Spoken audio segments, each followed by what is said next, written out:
and welcome back all my DIY artsy crafty friends. If you're new here, I'm Dee, the Messy Perfectionist, and you are now watching part 2 of a 3-part color along series which I've compiled, where I am coloring in Francois the Frog in Rory Dobner's adult coloring book, The Ink House.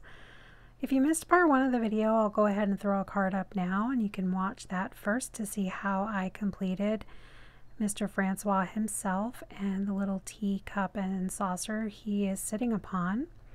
But in this video I will be working on the forest, the trees in the background, as well as the deck and the banister. And I believe this is where you will see me make a big boo-boo on my picture where I do go back in there and correct it a little bit, and it comes out fine, but I decided to just leave it all in there. Like I said in the last video, and just be real with you guys, sometimes you mess up, and it was disappointing. I was really liking the way this came out, but it all worked out in the end for the most part. I can see my mistake probably more than most other people, and again, I'm learning. This is a fun learning channel, and I want it to be joyful and stress-free and to just share with this beautiful community that I have found and am starting to be a part of.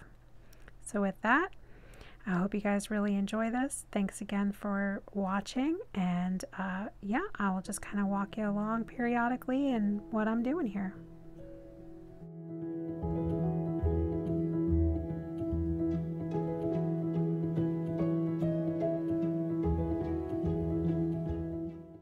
As you can see, I went ahead and added those reds and oranges in certain places because, like I mentioned, I knew I wanted to make the trees in the forest be kind of autumnal in nature.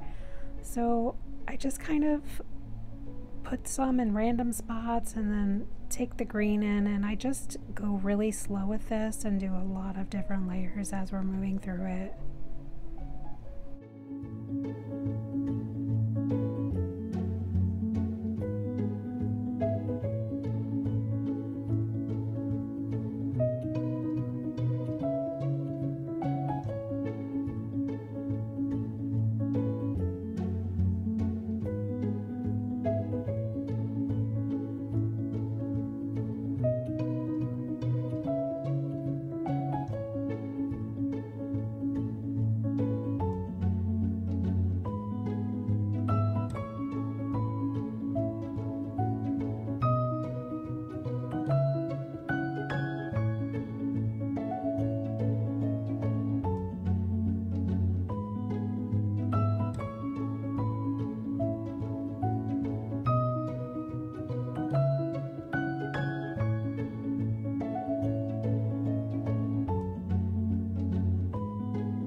this point, I'm really starting to like the way the forest mountains are starting to come out and just moving along on those layers.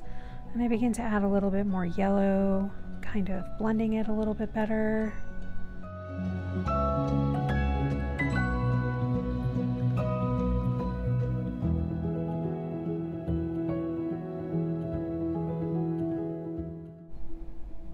And this is where I'm kind of testing the waters with adding a little bit more definition. I wasn't sure, you guys, really how to do any of this. I've never really done anything like this before. I just kind of went with it and almost treated it like when I've painted, and yeah, just went for it, putting a little bit of definition in here to make it appear as if those are the treetops. And then just going back in with that pale yellow to kind of highlight and blend it a little bit more.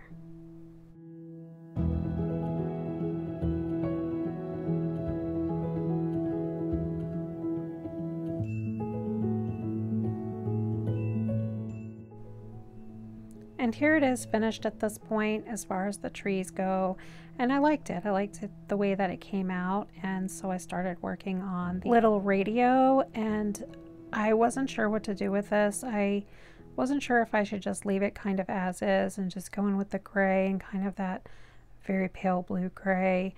At one point I added a little bit of red and then took it away, and just, I don't know, I was having a hard time with, probably should have been the simplest part of this picture. But you'll see me kind of go back and forth with a few different colors and then kind of come back to just leaving it that grayscale the way it kind of is, with just minimal touches of color.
Pretty much immediately as soon as I started laying this red down, I realized I don't like it, but instead I just try to go in there with the yellow and think, well, maybe this will soften it some and it'll look okay.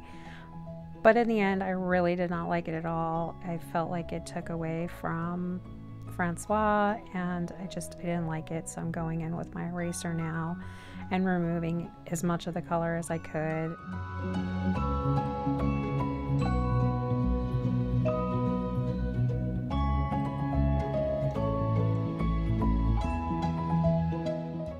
And then after going back in with that very pale blue gray color, I just figured I would go ahead and take my colorless blender and just kind of blend it a little bit down so it looked a little bit more cohesive, and just leave it alone for the most part at that point.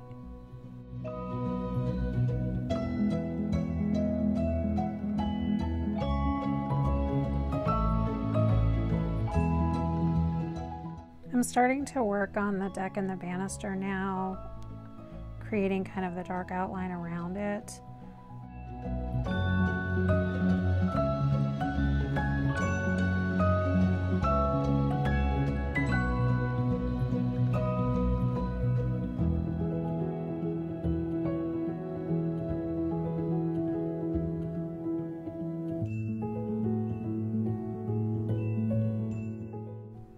Looking back on this now and watching this video and editing, I could really see and remember I was getting tired at this point.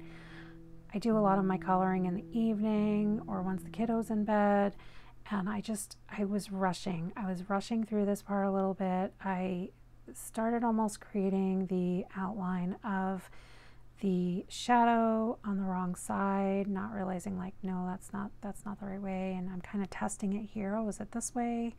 Yes, I think it's this way. Let me go back in there and now erase all of this and start again. And yeah, shortly is where I wind up having my big boo-boo with this. And I think it was just because I was tired. I should have just put it down for the night and come back to it, and it probably would have been a lot different.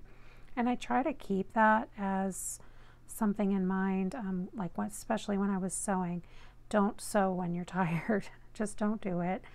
And I think that applies for most anything that is artistic, because once you start getting tired, I feel like you start getting lazy. At least it's that way for me. I start getting lazy, I start rushing, and that's when things happen that I don't want to happen.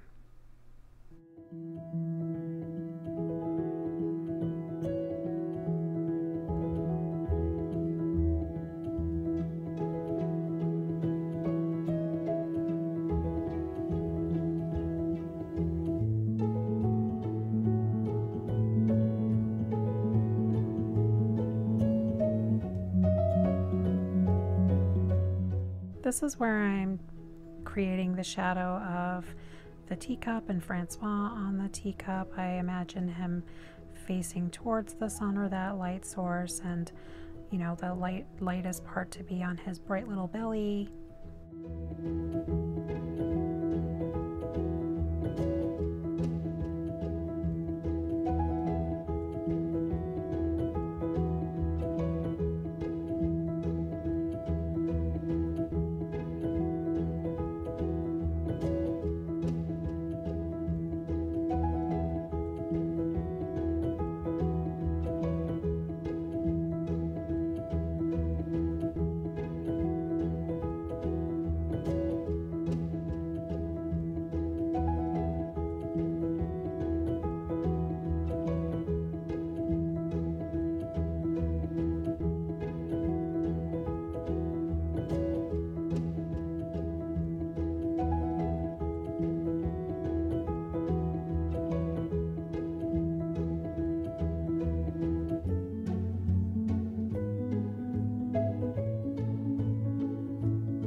I think layering that blue and the beige over the gray areas really helped create kind of that stone effect that I was looking for on this balcony.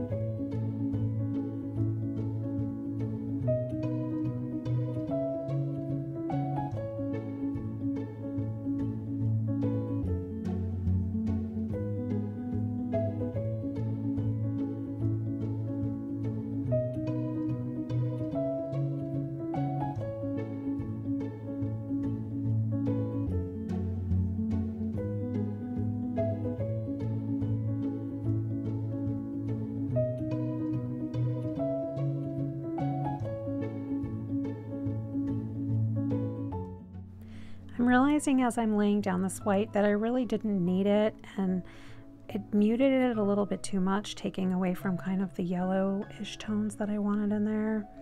And because I have a lot of layers, there's a lot of wax bloom, especially with Prismacolor.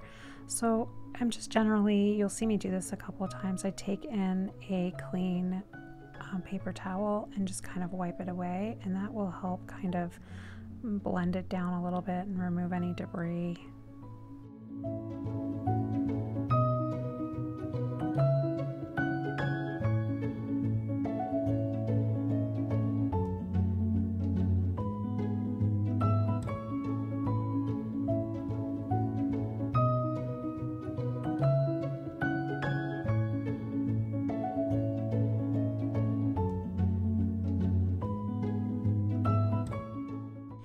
I'm taking in that light blue and the additional colors that I used in the banister to just try to make it all similar in color besides the darker points of shadows.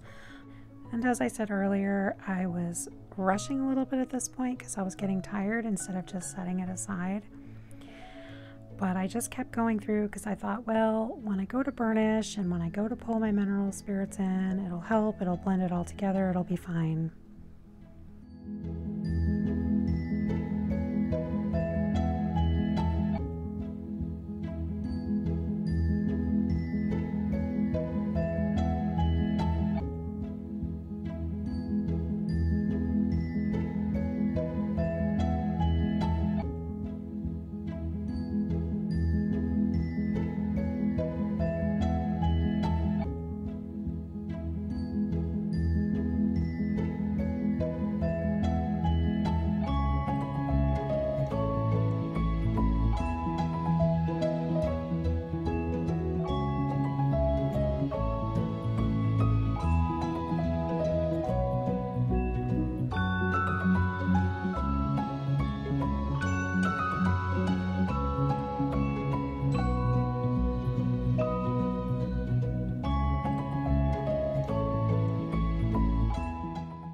Now I'm going in with my colorless blender to try to smooth it out a little bit more.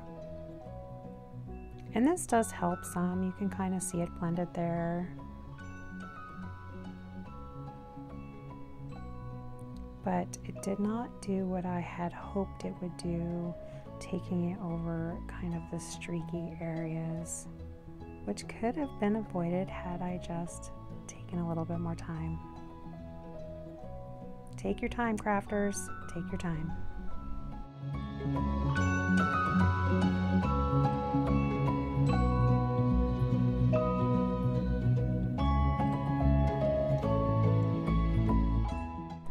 So because it did not blend the way I had imagined it in my head, I decided to go ahead and take my trusty odorless mineral spirits in and further blend it out.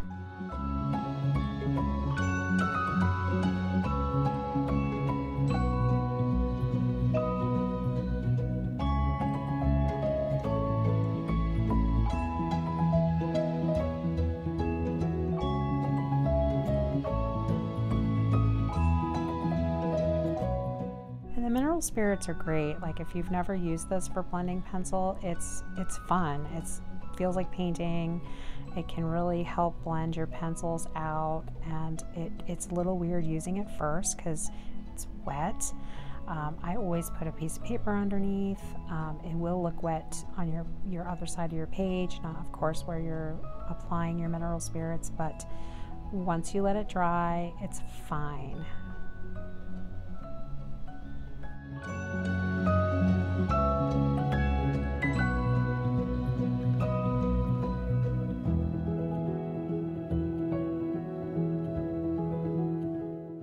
This is the point I should have just left it alone and stopped trying to go in with my mineral spirits.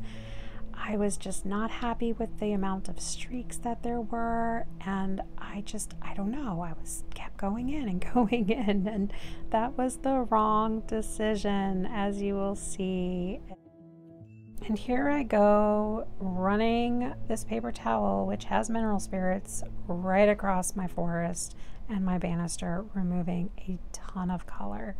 It's at this point I realize I just need to stop and come back in tomorrow and try to fix whatever I can and salvage it.